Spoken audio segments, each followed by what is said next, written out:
É cabelo novo, a gente fica assim, né? Porque a Não, gente é tá que a coisa é acostumado. espelhada. Meninas, Eu mexo iniciamos, tá? Hã? Iniciou a transmissão.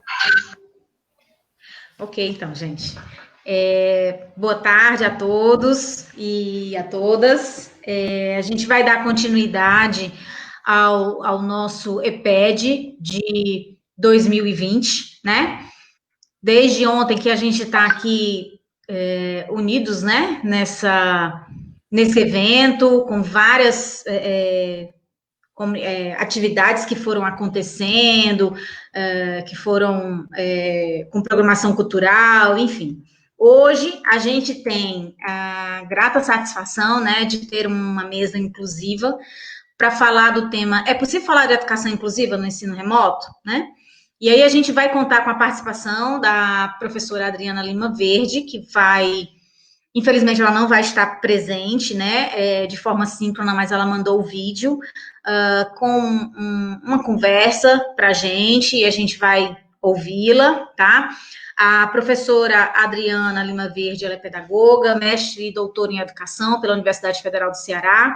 Atualmente ela atua, né, na Universidade Federal do Ceará, na Faculdade de Educação, líder do grupo de pesquisa LER, que é Linguagem e Escrita Revisitada, um grupo de pesquisa cadastrado no CNPq, já foi coordenadora do PIBID, do Programa de Residência Pedagógica, né, nos subprojetos de pedagogia, e também ela coordenou o projeto interinstitucional ARCA, Alfabetização com Recursos Abertos de Comunicação Alternativa, a partir de métodos e tecnologias inovadores aplicados a crianças com deficiência intelectual e com TEA, tá? Nós vamos contar também com duas queridas da casa, a professora Adriane Sense, que é professora também, né, da nossa Universidade Federal do Rio Grande do Norte, está lotada no Departamento de Fundamentos e Políticas de Educação, é licenciada em Educação Especial, é especialista em Gestão Educacional, é mestre em Educação, doutora em Educação, e coordena o grupo de pesquisa GPEIV, que é um grupo de estudos e pesquisas em educação inclusiva a partir de Vygotsky. Além disso, ela é vice-líder do Núcleo de Estudos em Psicologia Histórico-Cultural, que também todos dois são ligados ao UFRN. Seus estudos, né, suas pesquisas e atividades estão ligadas principalmente à educação especial e à educação inclusiva e à psicologia educacional, especificamente na perspectiva da teoria histórico-cultural da atividade. A nossa professora Juliana Pinheiro Magro é mestranda em Inovações em Tecnologias Educacionais do Programa de Pós-Graduação do Instituto Metrópole Digital, nosso IMD, aqui da UFRN, pesquisa sobre o uso de tecnologias digitais de comunicação e informação e recursos de tecnologias assistivas nas práticas pedagógicas de professores de estudantes com deficiência visual na educação básica, é graduada em pedagogia, é especialista em psicopedagogia, e atualmente é coordenadora e professora do atendimento educacional especializado do CAP, que é o nosso Centro de Apoio Pedagógico para Atendimento às Pessoas com Deficiência Visual, né, aqui de Natal, e é supervisora de ensino na Secretaria de Inclusão e Acessibilidade, né, da CIA, aqui da UFRN, que é a nossa antiga KN.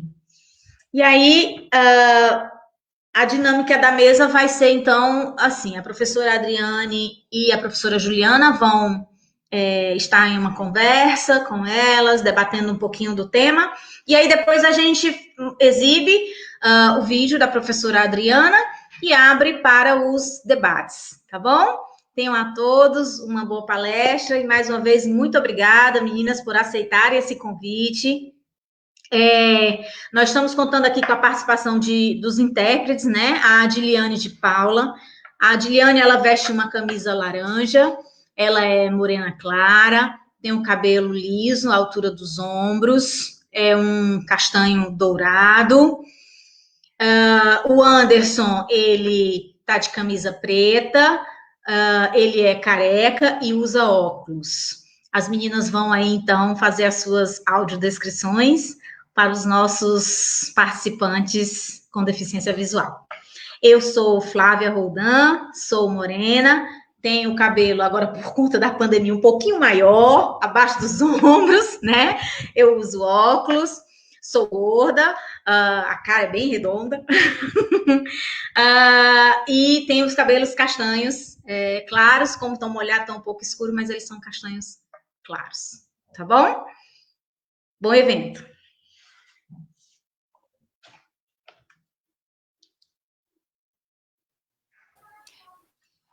Quem vai primeiro? Vamos lá, Pode começar. Então. Eu sou a professora Adriane. Flávia me apresentou, eu perdi uma parte porque minha internet caiu, então eu já peço desculpa se eu cair. Acho que eu consigo voltar em seguida, mas isso acontece, né? Nesse mundo remoto. Eu tenho pele clara, cabelo castanho, bem curtinho, olhos castanhos, uso óculos, estou usando uma camisa estampada clara e estou em casa, no meu escritório. Ao fundo dá para... tem estante com livros e objetos.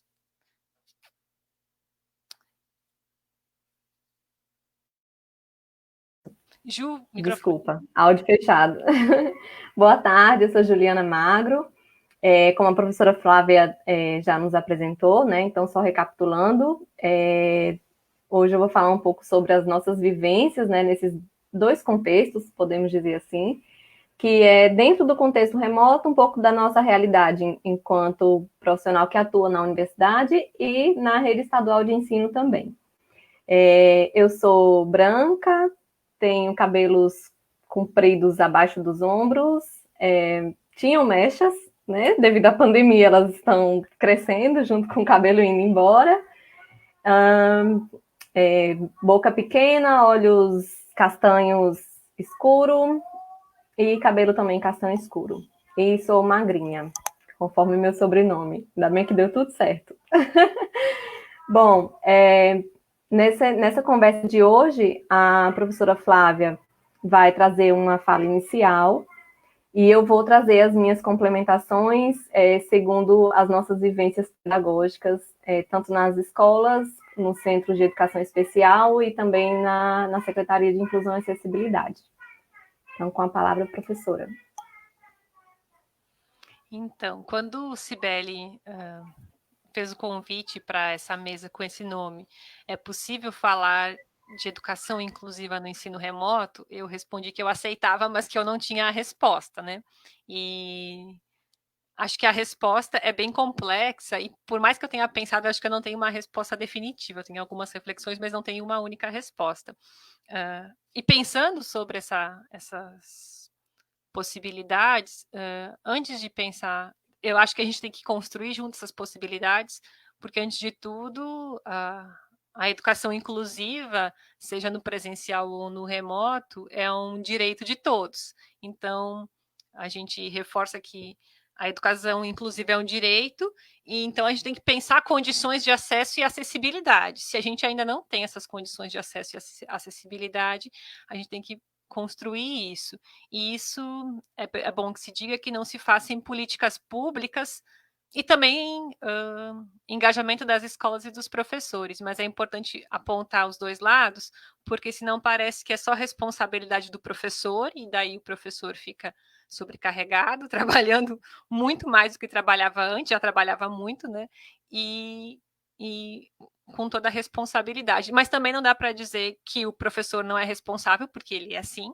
Mas se não tiver políticas públicas que garantam também a qualificação desse profissional, dentre muitas coisas não dá certo. Então, por isso que eu defendo que a educação inclusiva como um direito, por isso a gente precisa buscar as possibilidades, né? Não sei se é possível, mas a gente tem que buscar as possibilidades, e essas possibilidades passam por entender a educação como um direito, por isso se precisa de políticas públicas para acesso e para acessibilidade, e também pensar a qualificação dos professores e engajamento desses professores, envolvimento, né? Quando a Cibele me convidou também, ela tinha assistido uma fala que eu fiz num outro evento, bem no início do período do isolamento físico, que eu discutia o ensino remoto pensando o materialismo histórico dialético. A Flávia, na apresentação, falou que eu trabalho com a teoria histórico-cultural, e essa é a base filosófica da teoria histórico-cultural, o materialismo histórico dialético. E eu falo desse lugar porque, diferente da Juliana, eu não estou envolvida diretamente com o ensino remoto nas escolas, Na universidade, a gente está começando agora um semestre regular remoto, então algumas reflexões eu já tenho, mas são mais iniciais. Então, o meu lugar de fala é muito mais um lugar teórico. E quando eu compartilhei essas ideias com a Juliana, ela achou legal e ela tem muito mais da prática para contribuir, né? E daí, pensar o materialismo histórico dialético me ajudou a organizar as ideias, porque daí eu pensei, cada uma das palavras, o que é o ensino remoto, inclusivo, pensando o materialismo, pensando o histórico e pensando o dialético, né? E daí, desdobrando os termos, foi me ajudando a entender, porque são muitas as reflexões e a gente não consegue organizar elas, né? Daí, por exemplo, quando eu penso o dialético, eu tento evitar as relações dualistas, aquelas tipo ou isso ou aquilo. Ou eu sou a favor do ensino remoto, ou eu sou contra o ensino remoto. Se a gente só é contra, a gente perde um potencial desse formato de ensino no momento que não é possível ter um ensino presencial. Mas isso não significa que eu defenda que o ensino remoto é um ensino inclusivo e que deva permanecer para além da pandemia. Então, quando eu penso em ensino remoto e ensino presencial, não como opostos, mas como possibilidades diferentes para contextos diferentes, eu posso ter um olhar mais ampliado. Do mesmo modo, se a gente pensa as tecnologias, a gente não pode pensar a tecnologia como boa ou má. Ela vai ser boa ou má, inclusiva ou excludente, a depender do contexto, né? Uma tecnologia ela vai ser excludente na medida que as pessoas não têm acesso à tecnologia, ou que no ensino remoto, que é o que está acontecendo muito, os alunos não têm equipamentos, conexão, condições de participar. Então, nesse sentido, a tecnologia, o online acaba sendo excludente. Mas, ao mesmo tempo, se eu vou pensar tecnologias assistivas, as tecnologias assistivas dão acessibilidade às pessoas com deficiência. Daí a tecnologia está sendo inclusiva. Então, eu não posso entender as tecnologias nesse contexto como inclusivas ou excludentes. Vai depender do uso que a gente faz delas. Então, não dá para abominar a tecnologia, mas também não dá para endeusar a tecnologia, achando que a tecnologia vai ser a solução de tudo.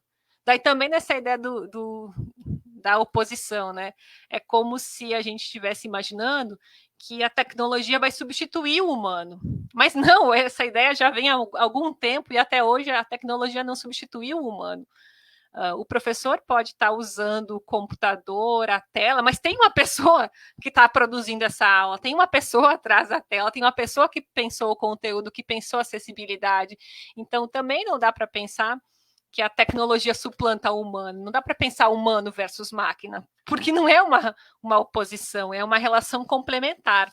Então, quando eu vou pensando essas relações que muita gente coloca como opostas e penso como complementares, eu acho que isso ajuda a gente a não ser extremista a ponto de excluir possibilidades que vêm tanto do presencial quanto do remoto, né? Deixa eu pensar. Uma outra ideia que é mais antiga, que é a própria discussão de inclusão e exclusão, né? Tem a Bada Sawaya que vai discutir essa relação e ela diz que a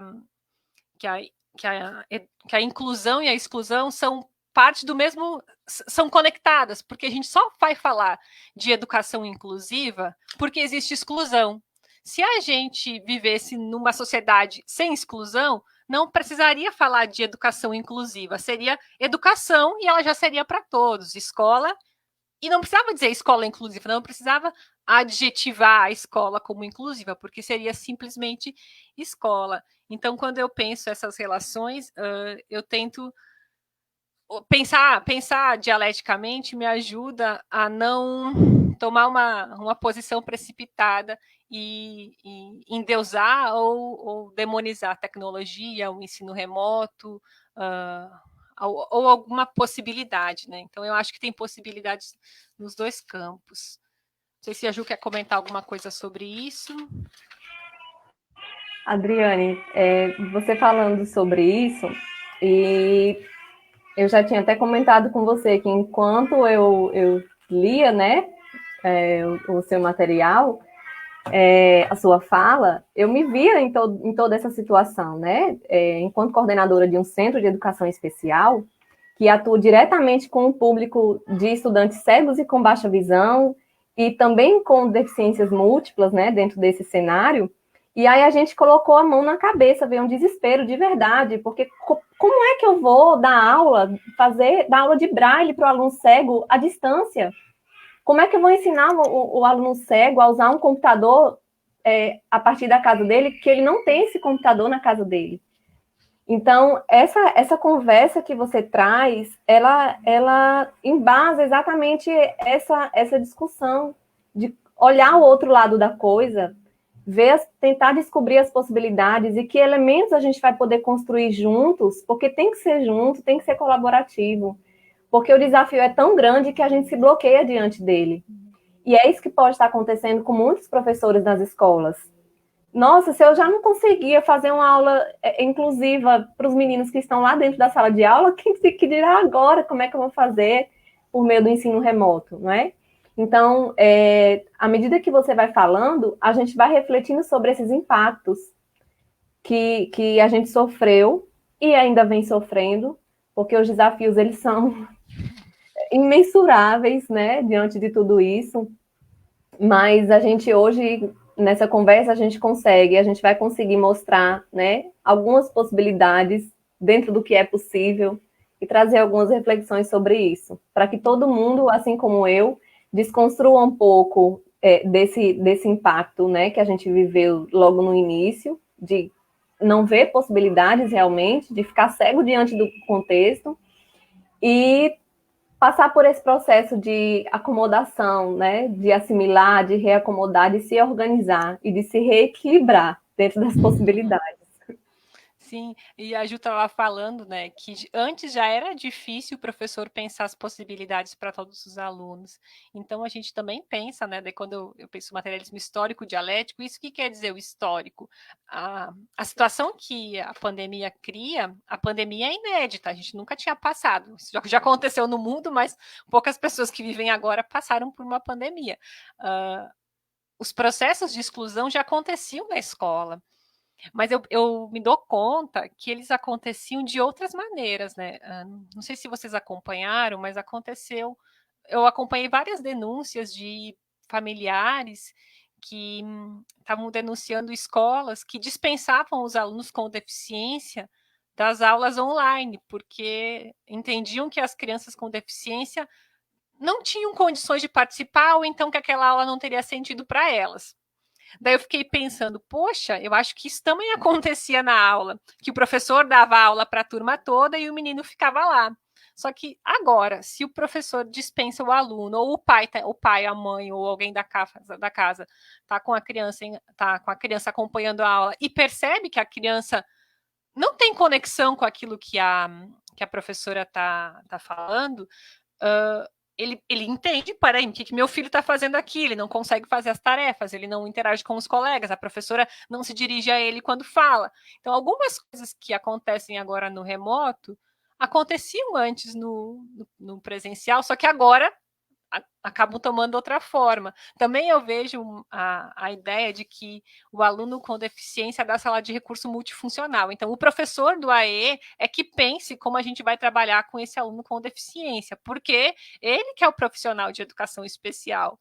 E muitas vezes o aluno, quando tem atividades coletivas, ele não participa e se entende que se ele for só para um atendimento do AE online, isso é suficiente. Já se pensava isso na escola antes, só que agora fica mais explícito. E a gente está vendo que o direito das crianças com deficiência a terem a educação, se ela está sendo remota, então elas têm direito à educação remota como as outras. Está sendo tolhido. E a questão de dizer não tem sentido, elas não estão conseguindo acompanhar, é porque a gente ainda não conseguiu organizar o ensino para que tenha sentido e para que elas consigam acompanhar.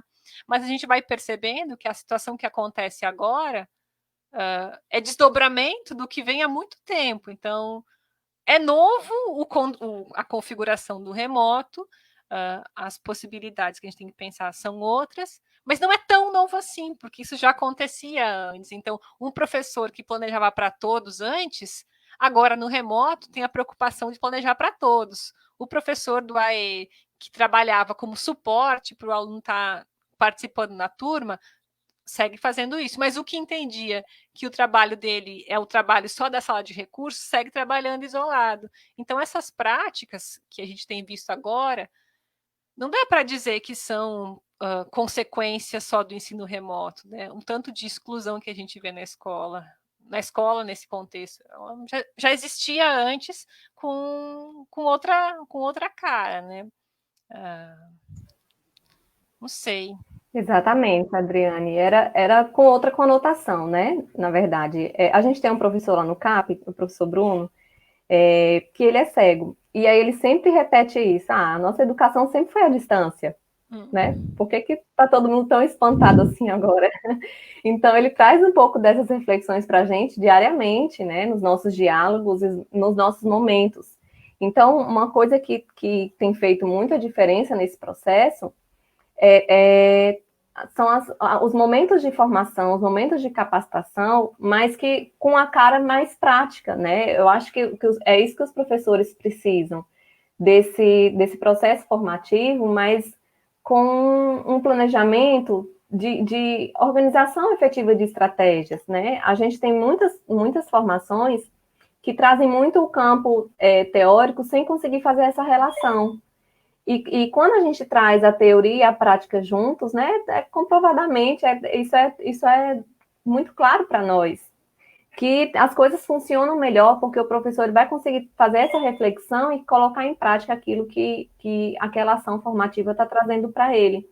Então, a própria universidade e a rede estadual de ensino e a rede municipal também estão se articulando, né? Cada uma na sua instância, estão se organizando para promover esses processos formativos em meio a tantas questões novas, né? A meio a tantos desafios, e não é fácil. Então, às vezes, as pessoas fazem as críticas, cadê o Estado? Cadê o município? Cadê a política da UFRN? Então, é muita coisa para se articular, é muita coisa para se pensar, e o desafio é exatamente esse. Como é que a gente vai fazer um processo formativo para o ensino remoto sem antes considerar questões que já estavam acontecendo na sala de aula presencial, né? Então, você falou das políticas públicas, e aí a gente precisa situar que o Brasil é um país de políticas, né? A gente tem inúmeras políticas voltadas para a educação e para a educação inclusiva e para a tecnologia na escola, tem muita coisa, né? Só que a gente tem a dificuldade porque as políticas são postas, mas as condições não vêm junto, né? Ontem, em uma fala também do EPED, sinalizaram aquele projeto do computador por aluno, né? E as meninas que estavam na mesa, que eram do Uruguai, se eu não me engano, sinalizaram que lá também eles têm esse projeto, e isso facilitou muito. Então, cadê o nosso projeto de um computador por aluno? O que aconteceu? Cadê os nossos projetos de distribuição de notebooks para os alunos com deficiência visual do ensino fundamental 2 terem acesso, 2 e médio terem acesso aos livros didáticos? Hoje a gente tem uma política que, inclusive, muito dinheiro envolvido na produção de livros didáticos digitais acessíveis, mas procura na escola, cadê? Onde é que está, né? Como é que acessa se o aluno não tem um celular, né, um dispositivo móvel, um computador, para poder estar acessando esse material? Então, as políticas existem, o nosso dinheiro é muito gasto com isso, coloca muito nisso, porque são muitos milhões e bilhões, e a gente não consegue ver essa articulação e esse produto chegar nas escolas, né? As escolas não conhecem o programa de livro didático acessível do governo federal. Então, se eu, como professor, não conheço, se eu, como diretor, coordenador, não conheço, se eu, enquanto Secretaria de Educação do município, do estado, seja de onde for, não conheço, como é que eu vou fazer esse material chegar na escola? Né? Então, é uma série de fatores que muitas vezes desestimulam, né, esse processo inclusivo, e por sua vez, quem é detentor aí da informação e do conhecimento, consegue realmente colocar, né, a educação inclusiva com um processo mais à frente dentro da escola. Então, o conhecimento, eu acho que o principal ponto aqui é o acesso ao conhecimento, né? Porque muitas coisas da nossa prática, inclusive dessas barreiras atitudinais e metodológicas, elas vão abaixo quando a gente realmente conhece. Quando eu conheço como deve ser a prática, quando eu conheço como eu devo planejar, quando eu conheço as estruturas que eu tenho disponível, a rede de apoio que eu tenho, o que eu tenho lá no município, né? O que eu tenho no estado? O que eu tenho dentro da universidade? Eu tenho um núcleo, eu tenho uma secretaria de inclusão, eu tenho centros de apoio pedagógico. Então, o professor se colocar dentro de todo esse processo e, opa, peraí, vamos refletir aqui, eu sou professor da rede estadual, o que existe na rede estadual? São 8 centros de educação especial na rede estadual de ensino que dão suporte às escolas, e as escolas nem sabem que eles existem. Né? São poucas as escolas que conhecem. Então, é uma desarticulação que precisa ser vencida, que precisa haver uma reflexão, uma estratégia, né, diretiva para tentar minimizar esse problema. Porque eu vejo, né, enquanto professora da educação básica, que é muito disso, é muita falta de conhecimento. Então, às vezes, o professor ele está engajado, ele quer fazer, ele quer colocar a mão na massa, mas ele não sabe por onde começar, né? Então, é muito complicado para ele também. E também está todo mundo aprendendo, né? O professor está aprendendo, esses centros que dão suporte à formação também estão aprendendo, então chegou... E ao mesmo tempo eu penso que a gente tem muita política pública, leis e tal, mas não tem financiamento para... E outra coisa que eu lembrei, tem o Douglas, que também tem deficiência visual, ele é professor da UFES, eu estava assistindo uma apresentação dele, e ele falava sobre a invisibilidade das pessoas com deficiência, que a gente praticamente não vê dados sobre as pessoas com deficiência nesse contexto da pandemia.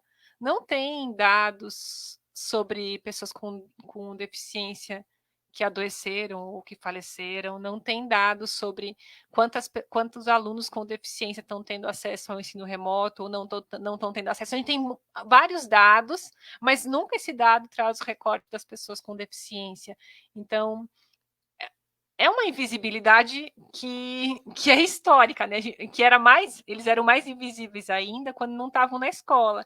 Mas agora que estão na escola, num momento que a gente meio que fica invisível, porque cada um fica na sua casa, a gente esquece que as pessoas com deficiência existem. E daí, o que salva é a resistência dos próprios movimentos das pessoas com deficiência, que se manifestam nas redes sociais, que constroem plataformas para exigir direitos. Então, também penso que a gente tem políticas públicas, mas elas não se materializam em condições de acesso e acessibilidade por falta de financiamento, por falta de operacionalização dessas políticas todas, né? Eu fui pesquisar, assim, para ver se encontrava algum número sobre pessoas com deficiência nesse contexto, para pensar essas condições mais objetivas, né, do que seria possível. E eu não encontrei dados sobre alunos com deficiência, mas eu encontrei uma pesquisa do IBGE que saiu no mês passado, que saiu em agosto, sobre o acesso dos alunos dos estados e do país ao ensino remoto. Nessa pesquisa do IBGE, que chama Pesquisa Nacional por Amostra de Domicílios Covid, PNAD-Covid. É uma pesquisa que o IBGE faz mensalmente e, a partir do mês de julho, eles passaram a incluir informações sobre o ensino. Então, o mês de julho é o primeiro mês que tem informações de ensino. Nessa pesquisa, dizia que é uma pesquisa por amostragem, então... são pessoas que respondem ao questionário de diversas faixas de renda, vão responder pessoas que têm filhos que estão em escolas públicas e privadas, enfim. Essa pesquisa por amostragem vai indicar que 3 em cada 10 estudantes brasileiros não teve nenhum tipo de atividade de ensino no mês de julho. E esse índice vai para 4 em cada 10 estudantes que não tiveram acesso a nenhuma atividade de ensino no mês de julho. Isso, para mim, é assustador. É 30% dos estudantes brasileiros e 40% dos estudantes potiguares que relatam, que respondem na pesquisa, que não participaram de nenhuma atividade de ensino. E aí a gente pode pensar que esse ensino poderia ser um remoto online, poderia ser um remoto impresso, mas a pessoa indica, e pensa, 40% dos estudantes potiguares não tiveram acesso, isso é um índice de exclusão muito grande. Se eu fui procurar os índices sobre os alunos com deficiência e já encontro um índice que diz que 40% dos alunos, dos estudantes potiguares não tiveram nenhuma atividade de ensino mediada pela escola, então como é que eu vou pensar a inclusão dos alunos com deficiência quando não dá nem para falar de inclusão num contexto mais geral, né? Então, a gente olha para esses números e vê que o desafio ele é gigantesco e começa a pensar outras possibilidades, né? Tenho visto que a gente tem discutido muito o ensino remoto a partir do online, a partir do acesso às tecnologias digitais. Mas se a gente ficar pensando o ensino remoto só pelas tecnologias digitais e pelo online, a gente vai excluir muita gente. Nessas mesmas pesquisas que eu fiz aí, encontrei dados também do IBGE, que dizem que das famílias das classes D e E, apenas 3% tem computador em casa. E geralmente esse computador não é individual, esse computador ele é compartilhado com irmãos que também têm aulas online, é compartilhado com os pais que às vezes estão em home office, então no fim das contas, a criança não tem um computador só para si. A pesquisa também, eu não anotei o índice, mas indicava que o smartphone ele alcança mais famílias brasileiras. Mas ter aula online no smartphone não é simples, né? Bom, começar que algumas famílias é um smartphone para a família toda. Então, a criança tem que dividir o smartphone do pai, que usa para trabalhar, que usa para suas comunicações, e ela tem que fazer as atividades da escola naquele smartphone que ela usava para jogar, que ela usava para se comunicar com os colegas. E daí, de repente, ela tem que fazer atividades de ensino nisso. A gente tem dificuldade de manter o foco quando pega o celular. Eu pego o celular para responder uma coisa, vem uma notificação, me perco, esqueci o que eu ia fazer. Imagina uma criança tendo que ter aula só com o smartphone. Então, e sem contar, né, as condições de conexão que, por exemplo, se você tem um smartphone com 3G, isso não dá para nada. Outro dia minha internet caiu, eu não conseguia baixar um vídeo com o 3G do meu celular. E daí a gente pensa, como é que a criança vai ficar assistindo às aulas, baixar as atividades, fazer tudo no celular? Assim, talvez seja possível, mas para ser possível, a gente precisa de uma política de acesso digital para a população e de acessibilidade para as pessoas com deficiência, porque só um celular para muitas pessoas não vai ser suficiente, elas vão precisar de outros recursos. Se for com o que tem só, não vai dar certo. Daí a gente tem outras barreiras que são gigantes nisso, né? A internet, que não chega em todos os lugares e não é gratuita. Às vezes a gente paga e ela é ruim, mas o fato de ter que pagar já exclui muita gente. Isso só para falar de acesso. Quando a gente fala de acessibilidade, então tem um relatório do Instituto Rodrigo Mendes. Esse instituto tem divulgado algumas informações sobre a educação inclusiva nesse contexto do ensino remoto. Já divulgava antes informações, mas agora tem se dedicado a esse contexto. Então, eles analisaram, uma análise dos websites brasileiros indica que 0,74% dos websites têm acessibilidade. E se esse recorte for só para os websites educacionais, 3,88% são acessíveis. Então, quando a gente vai pensar material educacional acessível, com acessibilidade, que seja acessível para leitor de tela, que tenha intérprete de Libras, que tenha contraste adequado, que tenha imagens, que tenha legenda, isso cai para 3,88% nos materiais que são educacionais. Então, como é que a gente vai ter um material educacional acessível que o professor possa trabalhar o conteúdo que estiver trabalhando se esse material não existe? A gente pode pensar, mas o professor pode produzir, mas não é tão simples assim produzir um material acessível. Então, quando a gente vai pensar se é possível um ensino remoto, a inclusão nesse ensino remoto, eu vejo que a gente tem uma barreira bem grande de acesso e acessibilidade. E começo a pensar alternativas quando a gente olha para outras possibilidades que não só o online e as tecnologias digitais. Quando a gente pensa, por exemplo, que a TV aberta chega em muitos lugares, que o rádio chega em muitos lugares, que material impresso é mais fácil de uma criança trabalhar.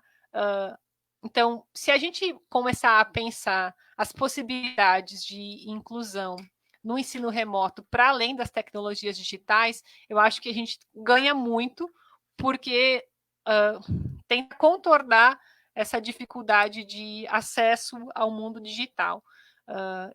Mas, mesmo assim, para que tenham lá, canais educacionais para todos, rádio que transmita a aula do professor, eu preciso ter um tipo de política pública, uma organização da escola, uma organização da rede para que isso esteja acontecendo. Eu sei que algumas cidades têm trabalhado com isso, mas eu não acho que não é uma prática mais comum.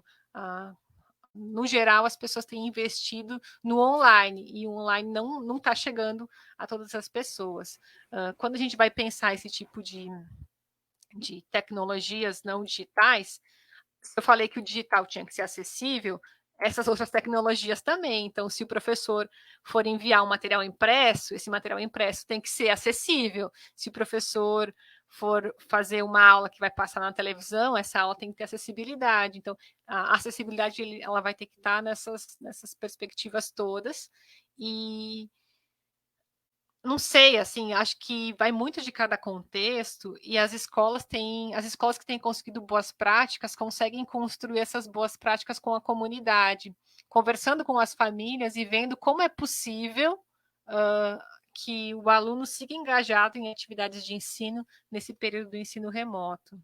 Não sei E aí, Adriane, você colocou um ponto agora que é o que eu entendo como crucial, né? Além dos profissionais de educação necessitarem de ter o conhecimento sobre como fazer e o que é necessário fazer para cada especificidade, né, de aluno, claro, pensando nas questões do desenho universal, mas em algumas situações você tem que se adequar também e trazer adaptações, mesmo dentro do contexto do desenho universal, mesmo pensando na atividade para todos os alunos. Tem algumas especificidades. Tem aluno que vai precisar do braille, tem aluno que vai precisar do leitor de tela. Então, não tem como a gente não ver as especificidades, né? Assim como tem os alunos que vão precisar de libras, e outros só a legendagem por si só, já na situação dele, já é suficiente.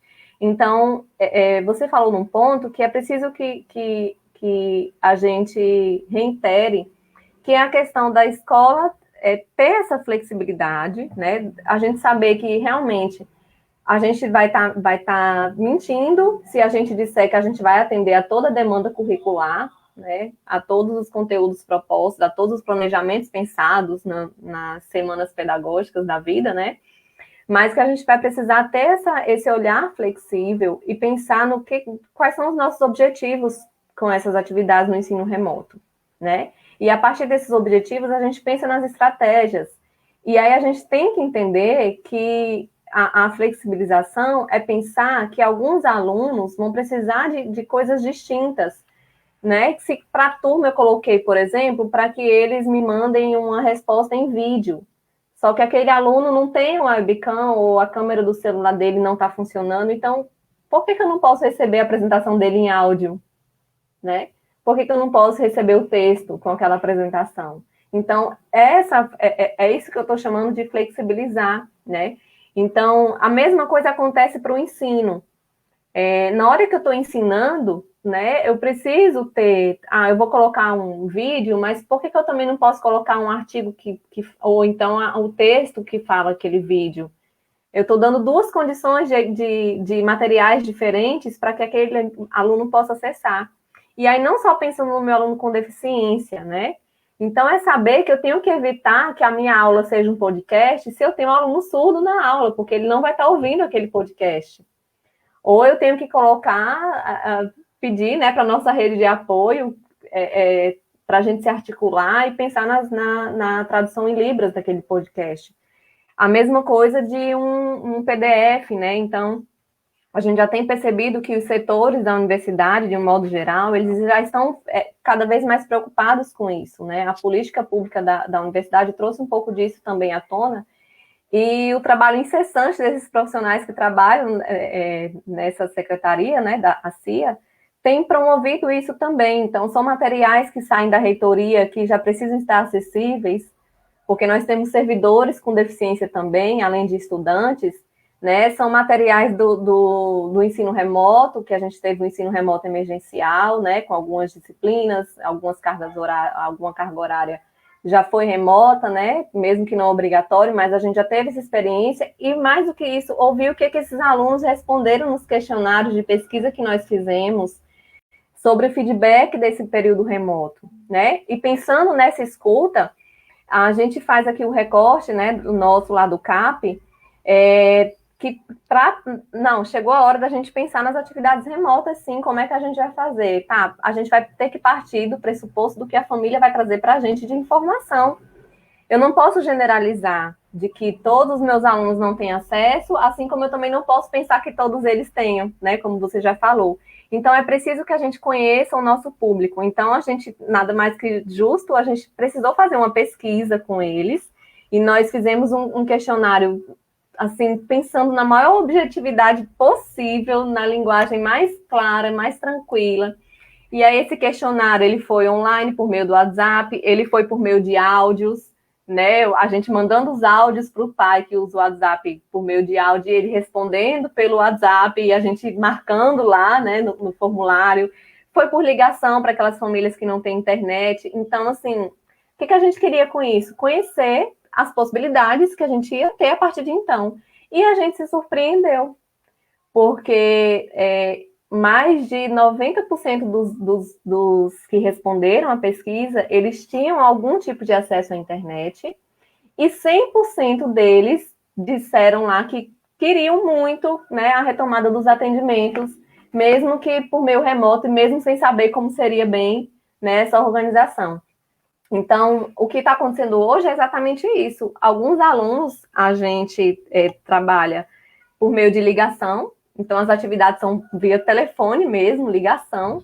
Alguns são por meio de áudio, outros são por meio de vídeo, e os pais no início ficaram bem preocupados.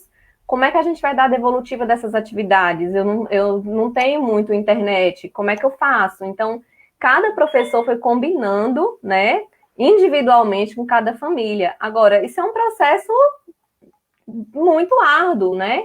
Que nem todas as instituições conseguem fazer. Mas, se eu pensar um mínimo do que é possível fazer diante da resposta daquele aluno, então perguntar para ele, ele é um estudante cego, o que você usa? Como é que você lê os textos? Como é que eu tenho que enviar o texto para você? Não está conseguindo pegar pela plataforma? Eu posso te mandar como arquivo de WhatsApp? Eu posso te mandar para o teu e-mail? O vídeo não tem, em inglês, você não sabe inglês, também não mandei eu posso te mandar um texto sobre aquele vídeo.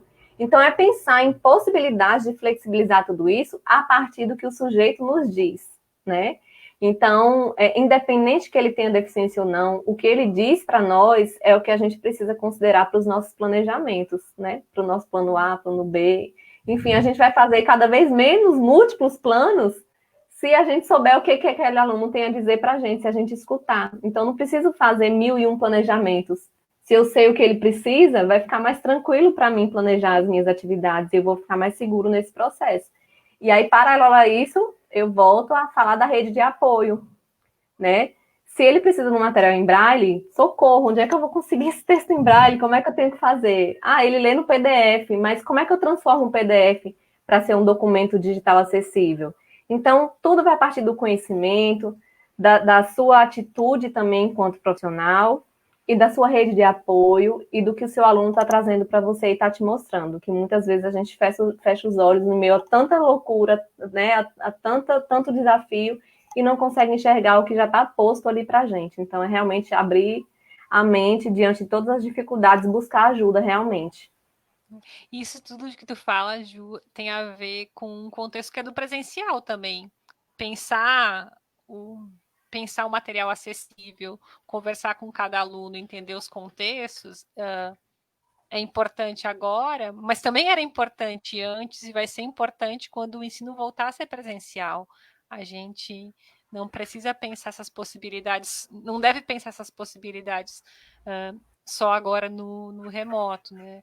E ficou mais explícito porque a gente não tem o contato com a pessoa, né? Era mais fácil antes entender quando precisava de algum ajuste, você encontrava os alunos na escola e conseguia fazer isso de uma maneira mais rápida, né? Você tinha um feedback mais imediato. Mas pensar o planejamento para todos e ao mesmo tempo para cada um, que é entender para cada um o que é necessário, é uma perspectiva que acompanha o ensino em qualquer contexto que for, seja presencial ou remoto, né? Ia falar alguma coisa e esqueci. Eu acho que a gente precisa caminhar para encerrar nosso diálogo, porque tem a fala da outra professora ainda. Eu acho que a gente já está de 45 minutos.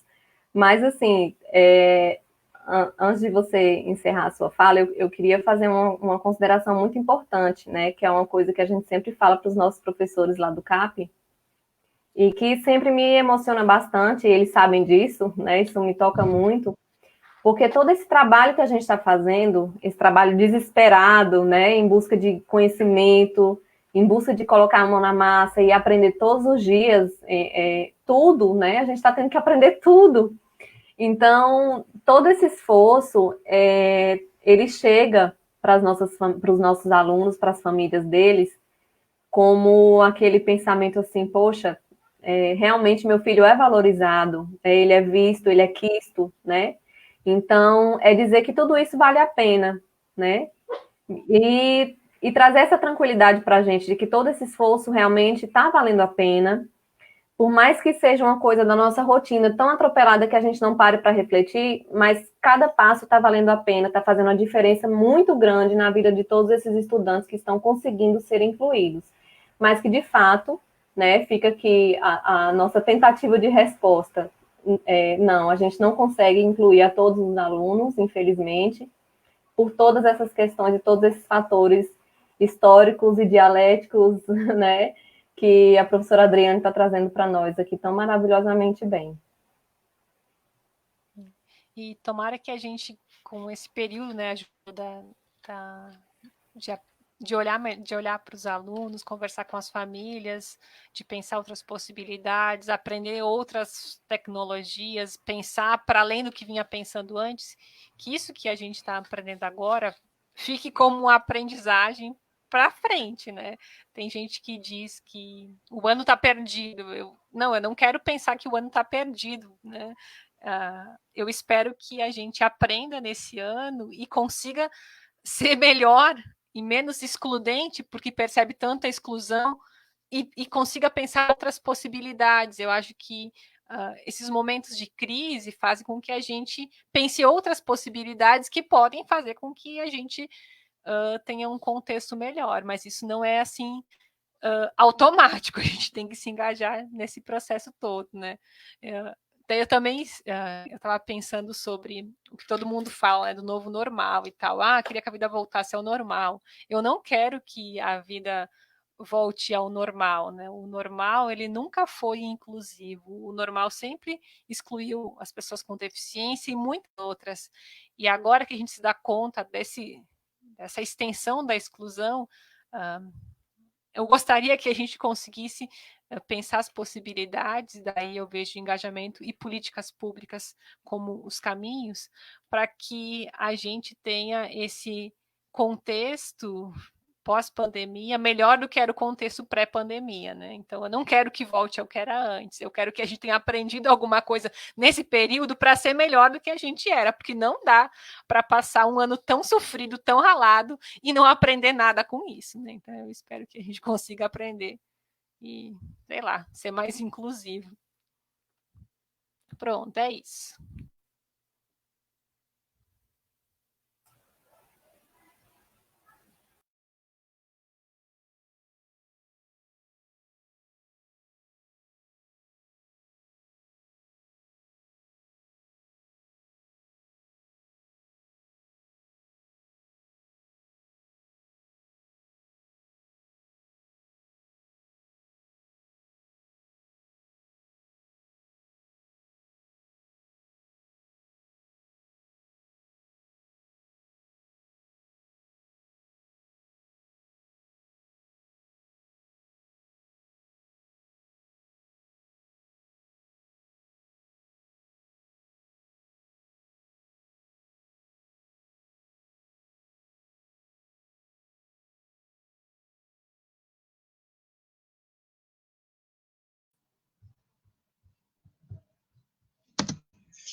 Bom, gente, infelizmente não foi possível a gente passar o vídeo, né? A gente pede desculpas. A professora Adriana até mandou com antecedência, mas a gente teve um probleminha técnico aqui, tá certo? Mas aí a gente vai dar continuidade às nossas discussões, tá bom? Vocês podem ir perguntando aqui nos comentários do Facebook, tá bom? A Lili Benker, ela reforça o que a Adriane Sense coloca, né, que foi muito boa a reflexão, e sim que possamos ter aprendido muito para que o próximo ano possamos ser melhores, né, em todos os sentidos, mais inclusão, menos exclusão e mais acolhimento, né. Eu também sou da mesma opinião, Adriane, eu acho que eu não quero voltar ao normal, do que eles dizem ser normal, né? Se for para voltar, que a gente volte melhor, né? Realmente pensando nesse outro, né? Que a gente possa fazer uma inclusão de verdade. E não dizer assim, não deu certo, então tudo bem, né? Eles ficam sem acessibilidade. Não, eu não consigo dar aula para esse aluno, tudo bem, ele fica ali no cantinho da sala de aula e vai dar tudo certo, né? Então, foram séculos que essas pessoas, né, elas foram alijadas do processo educacional e distantes de tudo o que é de direito e de fato, né? E aí a gente tem algumas perguntinhas, tá bom? A Jane Farias faz uma pergunta para a Adriane no sentido de o professor da educação inclusiva, cegos e surdos, consegue dialogar com seus alunos através das tecnologias? Sim, as tecnologias, se as pessoas tiverem acesso, eu fico pensando, pessoas com deficiência usam WhatsApp, usam Facebook, usam Instagram. Se a gente pensar a comunicação. Por exemplo, se eu tenho um aluno cego, eu posso mandar um áudio no WhatsApp, eu posso mandar um vídeo sinalizando se eu tenho um aluno surdo. Então, o WhatsApp, ele permite uma comunicação muito eficaz, é uma forma de comunicação que a maior parte das pessoas conhece e tem acesso, né? Até mesmo em termos de internet, o WhatsApp, muitos pacotes de internet que as pessoas têm, o WhatsApp é de graça, então você consegue mandar muito mais coisa por WhatsApp do que se mandasse por e-mail. Eu tenho visto muitas pessoas com deficiência usando as redes sociais para se mobilizar. Então, as pessoas cegas usam redes sociais, as pessoas cegas usam Facebook, Instagram, e se você quiser se comunicar com elas, você precisa produzir um material acessível. Se você quiser se comunicar com o seu aluno e que a aula seja acessível a ele, se você for usar uma imagem durante a sua aula, você descreve. Se você for mandar a imagem, essa imagem tem que ter uma descrição cuidadosa para que ele possa saber o que tem naquela imagem. Então, as tecnologias permitem, sim, uma comunicação plena, com pessoas surdas ou com pessoas cegas. O tipo de comunicação, como a Juliana falou, vai depender de cada pessoa. Tem pessoas, assim como pessoas sem deficiência, tem algumas que têm mais traquejo com tecnologia, também nas pessoas com deficiência, a gente tem algumas pessoas com deficiência que têm uma habilidade enorme com tecnologias, e tem algumas que não. Mas é o mesmo que acontece com as pessoas que não têm deficiência. Então, eu posso ter um aluno, ou ser um professor cego, ou ter um aluno cego, e ter um nível de conhecimento maior ou menor de tecnologia. Então, se eu tenho um aluno cego que domina as tecnologias, vai ser mais fácil. Se ele não conhece, se ele não usa leitor de tela, se ele não conhece recurso de acessibilidade, e eu posso estudar isso e ajudar ele a conhecer algumas tecnologias que vão facilitar a minha comunicação com ele e que vão facilitar muito a vida dele de conhecer outras coisas e se comunicar com os outros.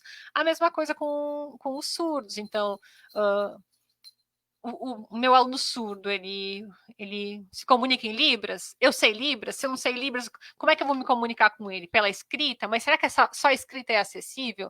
Como é que eu consigo... Se eu for enviar um material para os meus alunos, já existe esse material com janela de Libras? Eu posso produzir esse material, eu posso entrar em contato com a rede de apoio e produzir acessibilidade para esse material? Então, as pessoas com deficiência, sim, elas usam várias formas de comunicação digital, mas eu não sei se todas, assim como as pessoas que não têm deficiência. Minha mãe, que não tem deficiência, ela não sabe usar smartphone, ela só usa telefone que tem tecla. E ela usa um telefone celular, aqueles que tem botão, e ela liga digitando número por número, e ela esquece os números, ela tem que ter um papel para olhar os números e digitar os números. Então, as pessoas sem deficiência também vão ter traquejos diferentes com tecnologia. Eu posso ter um aluno cego que não tem nenhuma dificuldade. E eu posso ter um aluno cego que tem muita dificuldade, para aquele aluno só material em braille dá certo. Então, o material vai ter que ser em braille, ou um aluno com baixa visão que vai ter que ser em fonte ampliada. Eu sou professora da EAD e aconteceu isso comigo, né? Tem um aluno que tem baixa visão e ele está num curso EAD. E eu achava, daí eu olho o meu equívoco, eu achava que ele tinha leitor de tela, que ele tinha acessibilidade, porque ele estava num curso EAD, e eu perguntei se ele precisava de algum outro tipo de recurso, ele não respondeu. E ele participava das atividades, até que num momento ele me manda uma mensagem e me perguntou sobre os materiais acessíveis ampliados. E eu pensei, ampliados? Como assim? E eu me dei conta que ele é um aluno da EAD, mas que para ele a melhor forma de leitura é com o impresso. Acho que tem outras questões, como o brilho da tela, o conforto para a leitura, que para ele, se o material for impresso em fonte ampliada, é muito melhor. Então, não dá para supor, como eu equivocadamente fiz, que os alunos que têm deficiência visual e fazem um curso EAD têm bom traquejo das tecnologias e tem os recursos de acessibilidade do computador. Para aquele aluno, o material que era mais acessível era material impresso com fonte ampliada. Então, não dá para generalizar, né? Mas, voltando à pergunta, sim, é possível se comunicar com alunos surdos e com alunos cegos, ou se o professor for surdo ou cego, porque a gente sempre fala do aluno, mas o professor também pode ser cego, pode ser surdo, e vai usar essas ferramentas, né? Isso, legal demais. Aí a Diane Sena, ela faz uma pergunta que acho que tanto Juliana quanto você, Adriane, também pode complementar, né? O que faltam para os gestores públicos pensar em uma educação mais inclusiva? O problema está no sistema educacional, na formação inicial. Por onde podemos começar para melhorar essa situação da educação inclusiva? Ah, a gente começa com cada um de nós, né? Por quem está perto. Não vamos pensar tanto em quem está longe, não, porque a hora é de dar as mãos de quem está perto mesmo, né? Compartilhar experiências, né? Lá no CAP, por exemplo, quando a gente pensa só, fica mais difícil a gente achar as possibilidades, as alternativas mais adequadas. E quando a gente pensa junto, quando a professora de Braille pensa junto com a de informática, que pensa junto com a de educação musical, a gente consegue ver, esse aluno, no meu atendimento, ele funcionou melhor, a atividade funcionou melhor dessa forma aqui, tenta fazer isso. E assim vai, porque não tem muito uma coisa estática, né? De onde é que está o problema? Está na formação inicial, tá também, mas a gente tem que pensar das duas maneiras. Na educação, hoje na graduação de pedagogia, o que a gente tem de disciplinas que se voltam para a educação inclusiva, né? O que a gente tem de obrigatório hoje na grade curricular? O que a gente tem de optativo? E o que é optativo? As pessoas buscam, né, ouvir um pouco dessas temáticas, discutir um pouco sobre isso. E o que dessas disciplinas a gente leva realmente para a escola, né? O que a gente aprendeu? Então, não está na disciplina, sabe? Não está no gestor, está na gente também, né? Então, não é que está só em um lugar, mas e nem está só na gente, mas está em todo lugar. Então, cada um de nós fazer o nosso melhor, buscar realmente a orientação. Não dá para a universidade trabalhar numa única disciplina todas as questões relacionadas à educação inclusiva. A gente está falando de alunos surdos, de alunos ensurdecidos, de alunos com deficiência visual, e aí tem cegos, tem baixa visão, tem surdo cego. A gente tem alunos com deficiência múltipla, a gente tem alunos com deficiência intelectual, com síndrome de Down, com autismo, com síndromes raras, que só estudando cada caso, né, para poder dar conta.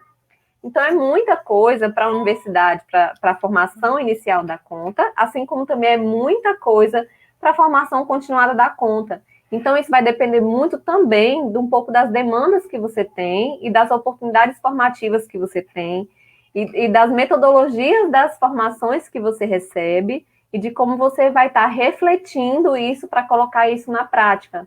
Então, são muitos elementos, são muitos fatores para a coisa acontecer, engrenar. E eu fico pensando que se a gente pensa a inclusão, é uma discussão estrutural. Então, não tem um único ponto que a gente possa pensar, então se resolver isso, está tudo resolvido, ou então o problema está aqui, e detecta o problema e pronto, está resolvido. Do mesmo modo que não dá para esperar que a transformação venha magicamente com uma política, que venha com uma gestão específica. Mas tampouco a inclusão vai acontecer sem essas estruturas, né? A discussão é por onde é que começa. Quando a gente observa as transformações na história da educação inclusiva, vê que tem uma questão muito de cenário, tem a luta das pessoas com deficiência, tem a mudança das políticas públicas, tem a mudança da formação dos professores, na formação inicial e na formação continuada. A gente vê várias mudanças que vão acontecendo juntas e transformam um cenário. Um professor que vai trabalhar sozinho, talvez ele consiga fazer um trabalho na sala dele à custa de muito, muito, muito suor, mas aquele trabalho não vai se expandir tanto. Se ele tem o apoio da escola, esse trabalho é muito mais significativo. Se ele tem o apoio de uma rede de profissionais, da rede municipal, da rede estadual, se tem políticas públicas, o alcance dessas mudanças vão ser muito maiores. Agora, não cabe assim, tá, então enquanto não tiver políticas públicas, a gente não faz nada.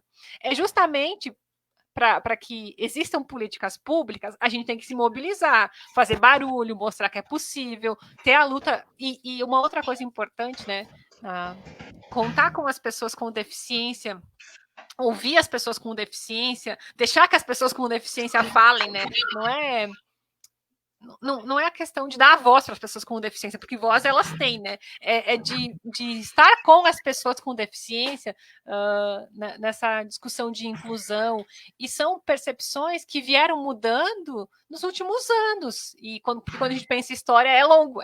Então, né, nas últimas décadas, a gente tem visto alguns avanços, e esses avanços são resultado de articulação de práticas de professores, de escolas, de algumas iniciativas de redes de ensino, do envolvimento das pessoas com deficiência, do envolvimento das organizações das pessoas com deficiência. Isso tem uma relação com a mudança das políticas públicas, com um contexto internacional que se modifica, e isso também influencia a mudança no contexto nacional. Então, é um contexto bem complexo. A gestão é importante, gestão pública. Então, se não tiver financiamento para a educação inclusiva, fica complicado. Como é que vai ter intérprete? Como é que vai ter sala de recursos? Como é que um professor consegue fazer alguma coisa? Mas se ele não tiver nada de recurso na escola, fica bem complicado. Então, eu preciso pensar a atuação do professor de uma maneira inclusiva, daí vou ter que pensar a questão das barreiras atitudinais, como esse professor pensa, porque se de cara ele dissesse assim, na minha escola não tem nada, eu não tenho formação, não posso fazer, é a vez que não vai ter nada na escola, porque ele não vai lutar para que tenha, ele não vai buscar formação. Então, essa posição de, não tem, então não vai dar certo, para mim é a que mais atrasa o avanço de uma educação inclusiva. Mas se esse professor percebe que ele pode fazer alguma coisa e conseguir mexer na escola, conseguir mobilização para que as políticas públicas existam, porque as políticas públicas elas não acontecem do nada, elas acontecem num contexto cultural que depende das pessoas que estão nesse contexto. Então, é uma visão que não é específica, eu percebo como uma estrutura. Então, a gente não consegue pensar uma mudança só num ponto ou no outro, mas como professor a gente tem uma responsabilidade grande, né, de atuar e de exigir direitos. É isso aí.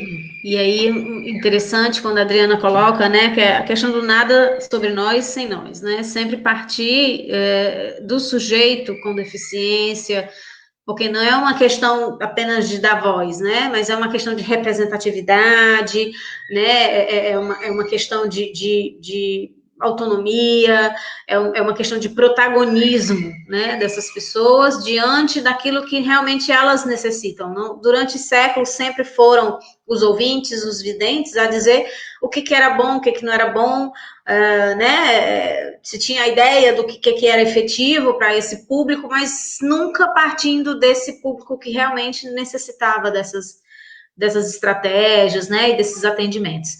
Nós temos mais uma pergunta da Jane Farias, que ela diz assim: nós podemos pensar, então, no estágio para os graduandos ou na formação continuada para os profissionais como aliados nessa reestruturação educacional a partir dessa nova necessidade pós-pandemia, Juliana? Ela direcionou bem para você. Não só pós-pandemia, né? O estágio é uma oportunidade única, né? Eu já fui estagiária também e tive muitas percepções e eu acho que o que me ajudou, inclusive, a ser uma profissional atuante nessa causa foi justamente o que eu vivenciei nos estágios, né? A gente, quanto mais cedo a gente vai para a escola, mais cedo a gente consegue perceber no que nós nos metemos. Então, a gente consegue ver de perto, para além daquilo que a gente está estudando na graduação, mas o que a gente está vivenciando, o que a gente encontra lá na escola. Então, a gente começa a ver as coisas que acontecem de super bacana, né? E a gente consegue ver também uma coisa que não está muito legal, né? Então, o que a gente vai fazer com tudo isso são escolhas nossas. E não só escolhas, mas eu acho que oportunidades também, né? Talvez se eu não tivesse, por exemplo, depois de concursada na rede estadual, sido encaminhada para uma instituição onde eu atuei numa sala de recurso multifuncional, de que eu me impactei na primeira semana, quando eu cheguei na escola, que vi a lista de alunos que eu ia atender. E aí tinha fulano cego, fulano baixa visão, fulano cego, fulano... Gente, é pirar, né? Então, assim, você tem que realmente estudar muito e você precisa buscar ajuda, né? Se não fosse ajuda de quando eu era da sala de recursos, se eu não fosse ajuda da SUESP, que é a Subcoordenadoria de Educação Especial, que me ajudou com os processos formativos, que me ajudou na orientação de que materiais eu precisaria buscar, de que textos, né, de que artigos, que livros, que publicações iriam me ajudar. Se não fosse o CAP me subsidiando, e se não fosse os alunos me dizendo, né, como que era a realidade deles e o que eles precisavam para ali, não faria sentido, né? Eu estaria buscando uma coisa sozinha sem saber por onde começar. Então, foi uma experiência, assim, riquíssima, incrível, que com certeza eu vou levar para a vida inteira. E eu tenho certeza que alguma coisa a gente fez ali naquela escola, né? E nas outras por onde a gente passou também. Então, são passos, são escolhas que a gente dá. Educação inclusiva não é fácil, é muito desafiador, porque você precisa lutar contra um sistema que é excludente, você precisa batalhar para que as pessoas reflitam, né, atitudinalmente, para trazer essas pessoas para o lado da educação inclusiva, também não é fácil, porque depende muito da abertura de cada uma delas e da forma como a gente busca fazer isso, né? A gente tem que ser sempre muito sutil para não espantar os professores, né? A gente, por exemplo, nesse ensino remoto emergencial que a gente teve, né, antes do retorno do primeiro semestre, que ainda vai começar, na verdade, o primeiro semestre, o retorno do primeiro semestre vai começar, é até confuso. Mas a gente precisou fazer, por exemplo, reuniões individuais, né, com determinados professores. A gente tinha que olhar, tinha que fazer um acompanhamento, tem que fazer um acompanhamento sistematizado. E de ver, né, a gente tem um sistema que nos permite isso, é diferente lá da rede estadual, eu acho que isso também é algo que desequilibra bastante esse processo. No CIGAR, a gente consegue ver qual é a matrícula do aluno, onde foi que ele se matriculou. Então, eu consigo saber, aquele aluno é cego, ele se matriculou aqui, sei lá, em 7 disciplinas. Aí a gente liga, fulano, você se matriculou em 7 disciplinas no ensino remoto. Vai dar certo? Você está com material, você está com equipamento, você está usando o leitor de tela. Então, assim, é um acompanhamento bem próximo. E isso tudo a gente só consegue fazer a partir das vivências mesmo, né? E a partir desse olhar macro, de tentar olhar para o todo e descobrir quais são os elementos que a gente vai trazer para a nossa prática. Então, sim, o estágio, ele é surpreendentemente bom nesse quesito e você consegue fazer uma ótima relação, né, entre as teorias e as práticas e para pensar nas suas escolhas enquanto profissional.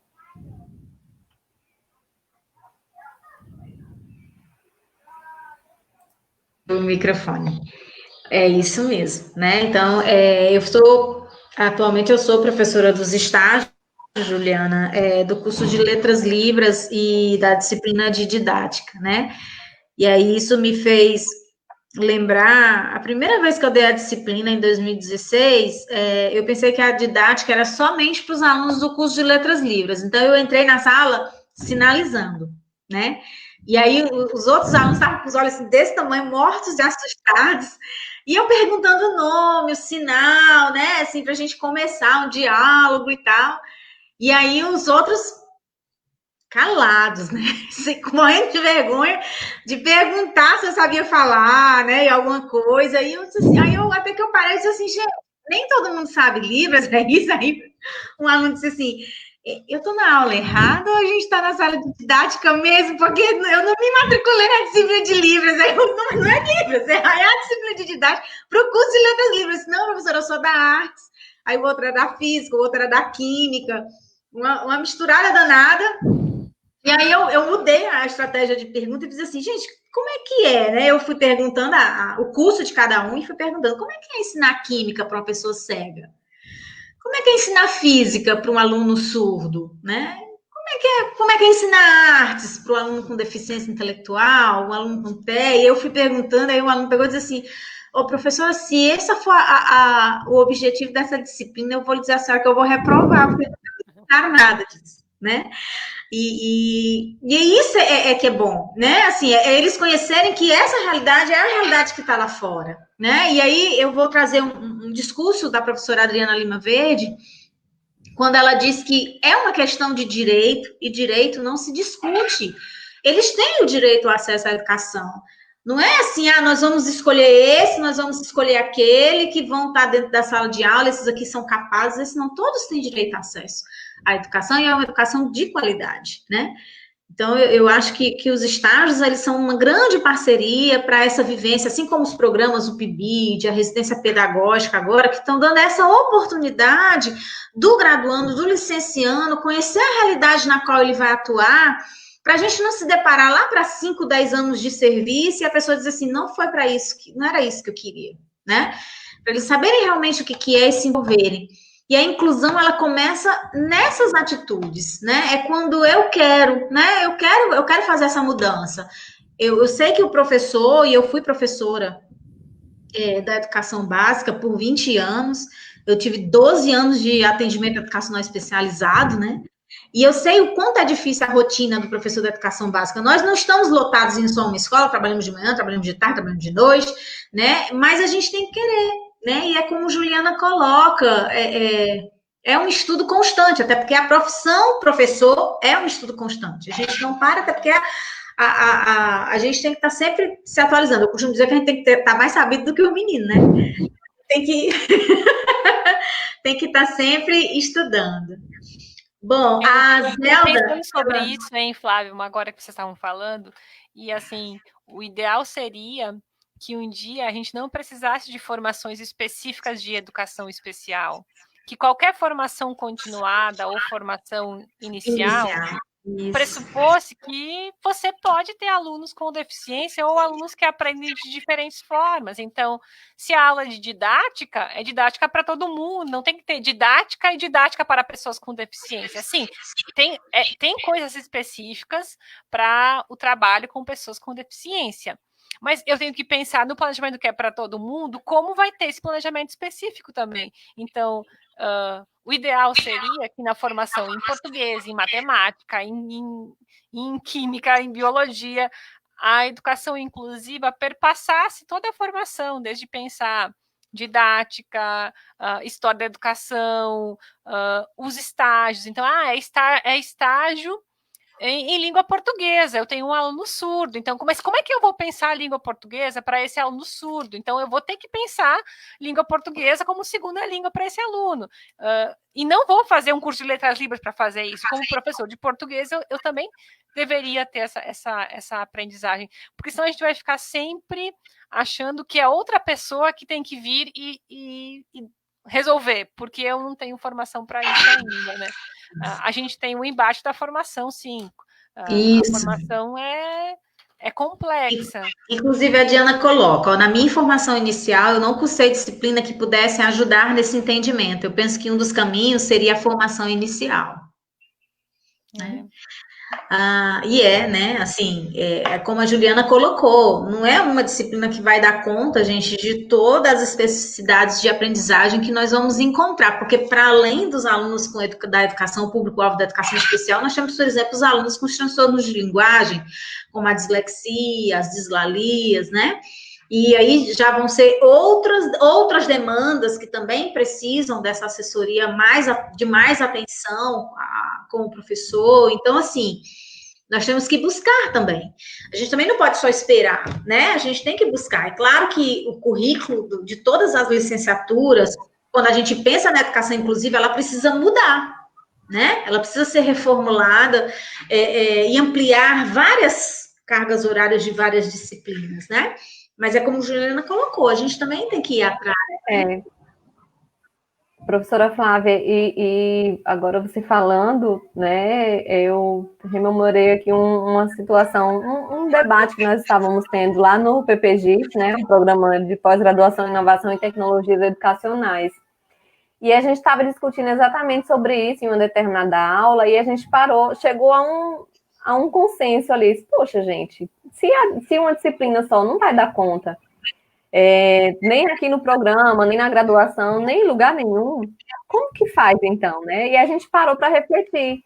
Se eu quero ensinar tecnologia, eu não preciso de uma disciplina só para ensinar os futuros professores a aprender a usar tecnologias digitais. A gente pode dar aulas usando elas e as pessoas vão reproduzir isso, porque elas vão ver como é legal. Da mesma forma, se eu quero dar aula sobre educação inclusiva, eu não preciso esperar uma disciplina específica, né? As nossas graduações, as nossas licenciaturas podem adotar estratégias metodológicas que, durante a sua aula, esses conhecimentos sejam trabalhados e discutidos, não só por meio da aula sobre isso, mas na hora que eu preparo o meu slide acessível, na hora que eu trago um vídeo com janela de libras, na hora que eu faço uma descrição das imagens que eu estou mostrando em tela e que muitas vezes quem está lá no fundo da sala, independente de ter ou não deficiência visual, não está conseguindo enxergar. Na medida que eu descrevo um gráfico, que eu trago uma linguagem mais simples, tudo isso eu estou trabalhando, né, metodologicamente falando, não é dando aula sobre educação inclusiva, mas é fazendo uma educação inclusiva. Então, a gente, como professor, é o espelho, né, para os nossos alunos. E a gente precisa trabalhar essas atitudes em sala de aula, para que isso se reverbere lá na educação, na escola pública, na escola privada, ou para onde quer que esse professor que está em formação vá trabalhar. Né? Então, é muito do fazer também, cotidianamente, é muito não só do currículo no sentido do conteúdo, mas do currículo metodológico. Né? Então, isso faz muita diferença. Eu fico pensando também a ideia do desenho universal, que a gente pensa para todos desde o início, e não fica depois tentando...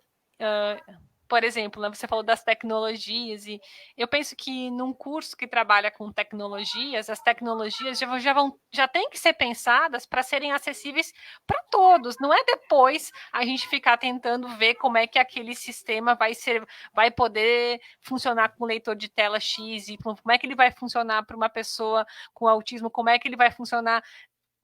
Quando se pensa na ferramenta, ela já deveria ser pensada com acessibilidade. Quando a gente pensa um material para aula, esse material já deveria ser pensado com acessibilidade, porque esse semestre eu não tenho nenhum aluno com deficiência, mas se o material eu quero usar mais um semestre, pode ser que no próximo semestre eu tenha um aluno com deficiência. Então, eu vou usar o material para várias turmas, e eu vou, como a Juliana falou, eu posso usar o material como uma maneira de dizer como eu posso fazer para o material ser mais inclusivo, seja uma apresentação de slides, seja um vídeo que eu fiz, ou um jogo que eu usei na aula. Então, quando a gente vai pensando a educação, ou até mesmo as formações continuadas e iniciais, para mim, a educação inclusiva ela deveria perpassar esse caminho todo. Não porque a gente precisa ficar falando o tempo todo. E a educação inclusiva? E a educação inclusiva? Isso já devia fazer parte do nosso planejamento, pensar para todos, né?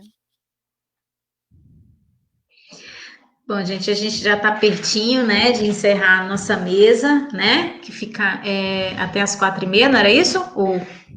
A nossa mesa? Deixa eu ver aqui no horário, né?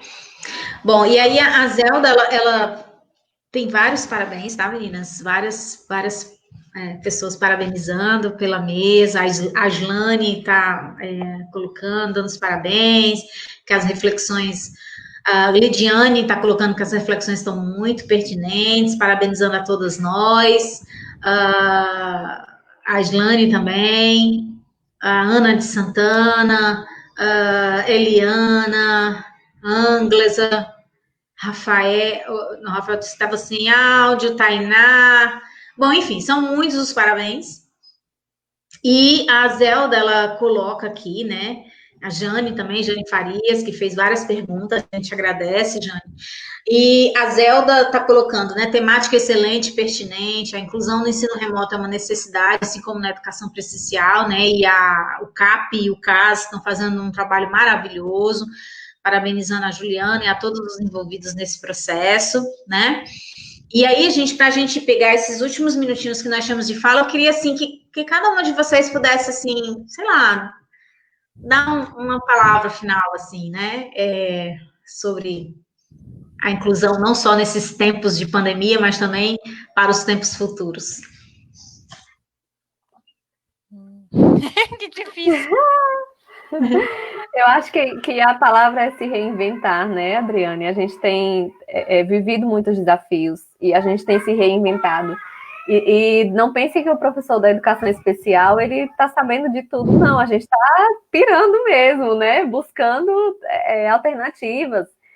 Mas o trabalho colaborativo tem sido muito mais eficaz do que o trabalho solitário, né? Então, a gente precisa se reinventar, buscar apoio, né? Se eu estou numa escola, eu tenho qual é a minha rede, o que tem lá, o que tem de apoio, tem um centro, tem um núcleo, o que tem, né? Se eu sou da universidade, buscar essas informações, o que eu tenho à disposição e sempre estar, né, buscando a fala do próprio aluno para a gente se organizar nesse processo, nesse planejamento, né? Não é um percurso fácil, mas é possível sim, diante de todas as dificuldades. A gente tem tido ganhos, assim, riquíssimos, devolutivas maravilhosas das famílias, dos alunos, de escolas, né? Então, é muito bom, né? Fazer uma educação inclusiva é como confortar o coração, assim, diante de tanta coisa ruim acontecendo, a gente ter um feedback positivo desses estudantes, dessas famílias, não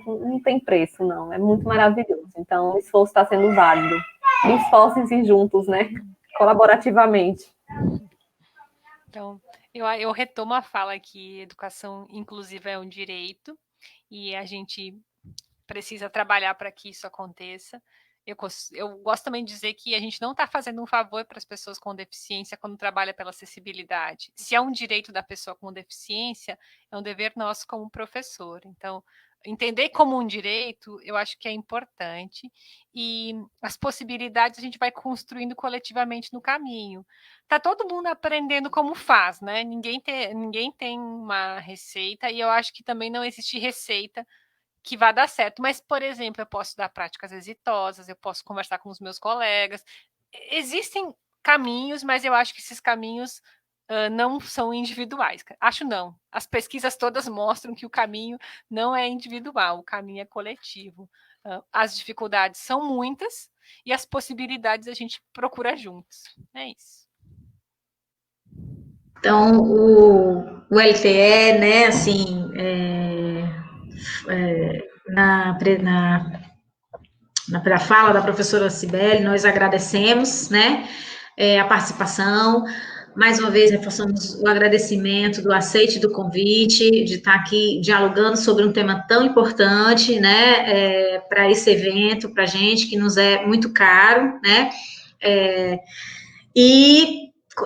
convidar todos os demais que estão aí nos assistindo a continuar a participar do nosso EPED, né, as inscrições continuam abertas para quem quiser ainda fazer as suas inscrições, né, segue uma programação riquíssima. Hoje nós temos as primeiras comunicações orais, nós tivemos vários trabalhos aprovados, mas infelizmente nem todos vão poder ser apresentados, então foram selecionados aleatoriamente 20 trabalhos, 10 hoje, 10 amanhã, tá, de comunicações virtuais para essas apresentações, e nós temos as nossas programações culturais e as nossas próximas telas dialógicas, que vão discutir também outros temas desses tempos de educação, em tempos de pandemia, hashtag Fique em Casa.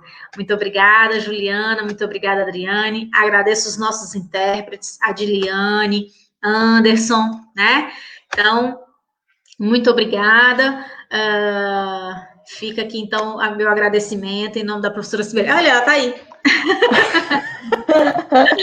Obrigada a vocês por essa mesa linda, maravilhosa, pessoas que vêm para realmente despertar na gente olhares, ângulos e perspectivas que, às vezes, realmente a gente não consegue enxergar, né?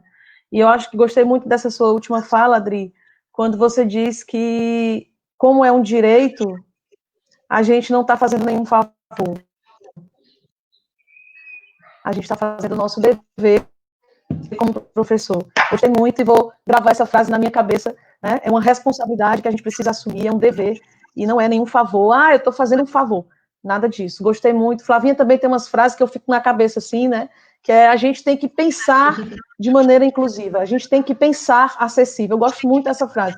Tudo que a gente vai fazer, a gente já tem que pensar acessível. Por exemplo, uma plataforma dessa, certamente ninguém pensou acessível, né?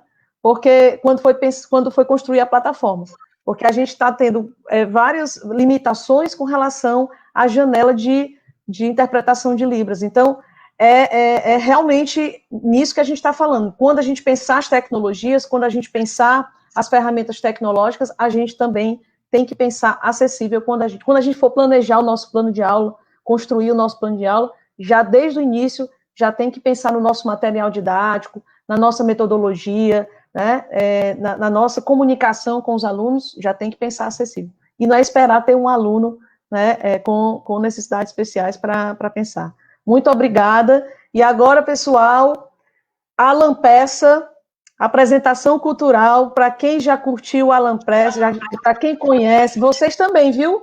Vão tudo lá para o Instagram do Alan Peça, @Alan Peça, viu? Gente, a Flavinha falou uma coisa que eu queria também só reforçar, com relação às inscrições, para vocês entenderem, né? O evento já está acontecendo e as inscrições ainda estão abertas. Por quê? Parte do valor das inscrições do evento vai ser destinado aos artistas que estão se apresentando no EPED. E a outra parte vai ser para uma aluna do curso de pedagogia do Centro de Educação da UFRN, que está precisando de uma prótese, teve que amputar a sua perna por conta de uma doença crônica que ela tem, e ela teve que amputar uma das pernas. E agora a gente soube disso no meio do EPED e a gente resolveu destinar todo o valor restante, né? Uma parte vai ser para os artistas, são 5 artistas, e a outra parte todinha vai ser destinada para este tratamento, para esta prótese, que custa mais de R$45 mil, certo? A gente colocou lá na página do LTE, do Instagram, toda a história. Inclusive, tem as contas bancárias para quem quiser doar direto, né, para as contas bancárias da aluna, da pessoa. Então, é por isso que as inscrições do EPED permanecem abertas, tá certo? Só para vocês entenderem.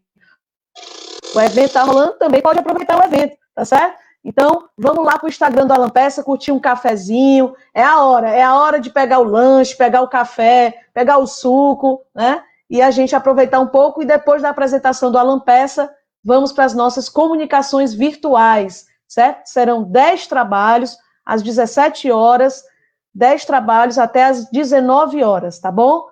Valeu, pessoal. Obrigada. Tchau.